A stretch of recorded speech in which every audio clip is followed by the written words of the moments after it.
Any NFL questions you've got, bring it on. Let's see. Were you surprised at some of the landing spots of the wide receivers? Coming into this draft, it was one of the best wide receiver drafts we've had in quite some time. We knew who was going to be the top guys. It was going to be Marvin Harrison. It was going to be Malik Neighbors. It was going to be Rome Odunze. But after that, what do you think about the fits for some of these guys who went throughout the first round and then to start the second round? I think Marvin Harrison was the easy one because everybody had a pretty good idea if the Cardinals stood pat, they were going to take him at number 4. Malik Neighbors, like Garofalo was just detailing, if they weren't going quarterback, that was the sense within the league is he'd go there at number 6. And it does make sense because of what he brings from a football character standpoint. Yes, there's other things you had to take into consideration with Malik Neighbors, but when he's in the building, in the locker room, on the field, he's that guy, and they needed that presence there. The first one that was even a little bit, I won't say a surprise, but wasn't certain, was Rome Odunze to the Bears. All along, I thought that's the direction it would go because everything that they've done this offseason has been building around Caleb Williams and giving him weapons and giving him support.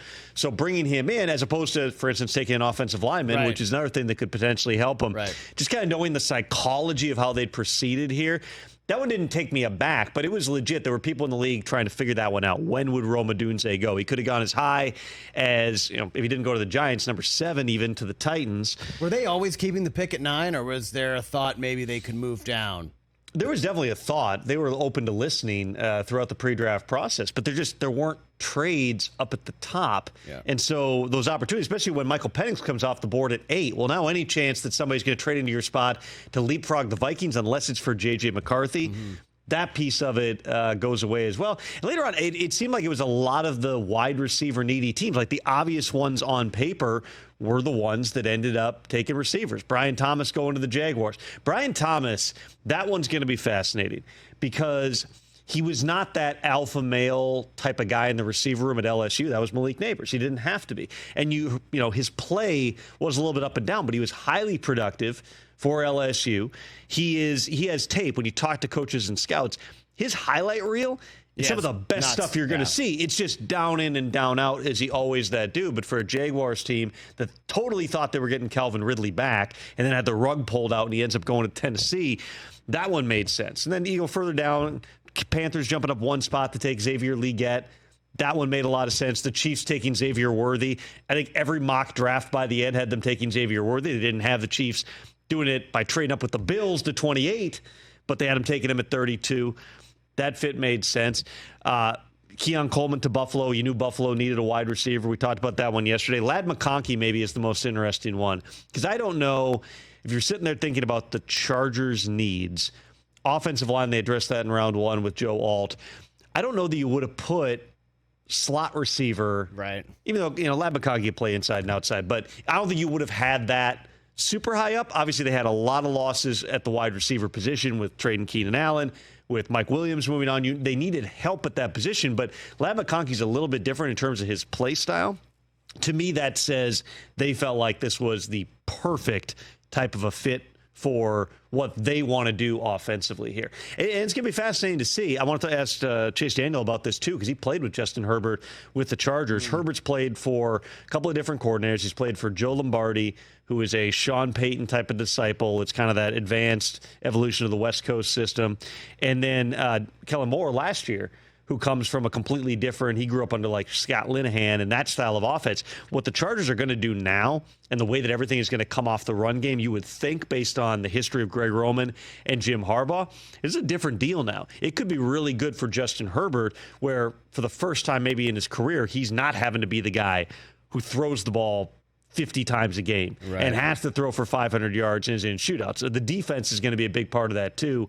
Trying to actually stay healthy, which has been an ongoing issue for them, making the right bets in free agency. But Ladd McConkey, I thought was the most interesting fit. I said it yesterday. You gave me 3 names outside of those top 3 receivers who potentially could be the rookie of the year. I kind of like Ladd McConkey's chances just because he figures to have a bucket of balls in that offense. What about the offensive lineman? That was another deep position coming into the draft. We saw guys go consistently throughout the first round. What about the landing spots for some of these linemen? That was one of the first the first, I guess, mild surprise in round one was that the Chargers went with Joe Alt from Notre Dame and didn't go with J.C. Latham, because there were a lot of people who believed what the Chargers need. They got Rashawn Slater at left tackle. What you really need is like a pure right tackle. And J.C. Latham, there's a photo of me that's floated around social media of me next to J.C. Latham at the Alabama Pro Day. He is the biggest human of all time, and he is a right tackle all day. Where, historically, you've wanted your left tackle to be the guy who's got good feet. He might be a little bit smaller, but he's got to go up against a premier pass rusher. That's changed in the modern game, where now some of the best pass rushers are coming off the left side. You have to protect both equally. Right tackles are getting paid close to what left tackles are. But J.C. Latham is like your classic right tackle, and they've got old school coaches, Jim Harbaugh, Mike Devlin's the offensive line coach. You've got guys who you would think that's the direction it would have gone. There's scouts who think Joe Alt, right tackle, might not be a natural fit for him. So that'll be something to track here is, could they move Rashawn Slater? I was just going to say, they wouldn't do that, could would they? The guy's an kick all-pro. Inside? Well, you would think as it stands now, it's going to be Slater at left, Alt at right. But let's keep an eye on that as things move forward. Olu Fashanu, that was a logical fit for him going to the Jets. That one made a ton of sense. The Titans adding a tackle. I don't think there were any really big surprises. I would say just at number 5, all the information, everybody was, you look at the final mock drafts, there were a lot of people saying J.C. Latham to the Chargers. There were a lot of logical reasons behind that. But in the end, they go back to the one who the consensus going into the pre-draft process was Joe Alt's the top offensive tackle. That's probably the guy. Were they ever seriously considering a wide receiver? From the fan standpoint, it's like, we lose Mike Williams, we lose Keenan Allen. Hey, Malik Neighbors is going to be right there. This is a dynamic, playmaker for Justin Herbert. Was that ever in their line of thinking? Everything that I had heard going into the draft was they were going offensive line. Listen, they want to be a run-dominant type of team. They didn't spend a ton on the running backs. They got, they went in with a couple of guys Joe Ortiz knows well, and John Harbaugh has been with before. Right. It's Gus Edwards, who signed a pretty, it wasn't a minimum deal. It was like a 2-year deal, but it wasn't for a ton of money. And then J.K. Dobbins, who's coming off another season-ending injury, been really dynamic. His career average is like 5.6 or 5.8 yards per carry, but just it's been this constant injury bad luck. So how are you going to run the football with those guys? Well, you're going to do it in part with scheme, but you're also going to do it with having the biggest, baddest offensive line that you can possibly put together. They're hoping Joe Alt ends up being a big part of that. What else you got, Brockman? So let's see, Chargers, you like them to do what? Back in the playoffs, Chargers? Just like crystal ball it. It's a unique thing. All the way out. Because Jim Harbaugh has been an instant turnaround guy. Yeah. I mean, everywhere he goes. Go back to San Francisco. Immediately, they are an NFC championship contender there. They went to a Super Bowl in, I believe, his second year. So the expectations could not possibly be higher. I happen to think Brandon Staley's a really good football coach. He did a lot of things there from like a culture perspective, from building out different departments and all those types of things. But Jim Harbaugh, it's this entirely other deal. Where with Brandon Staley, if they got back into the playoffs and they won 11 games, you'd be like, hey, that's a good season. They're making progress.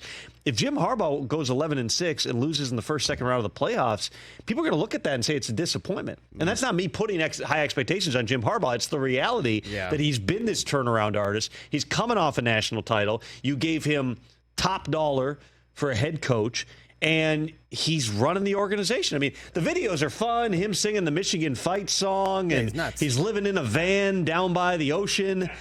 It's all the fun Jim Harbaugh personality stuff. But in the end, you hired him at this stage of his career, and he came back to the NFL because the one thing he doesn't have is a Super Bowl trophy. Yep. The one thing he's not done is hoist the Lombardi. He wants to come back in. He wants to finish the job that he seemed to be on the way to doing when the lights went out in New Orleans. That's the standard. Catch the Rich Eisen Show every single day on the Roku channel, 12 to 3 Eastern, for free.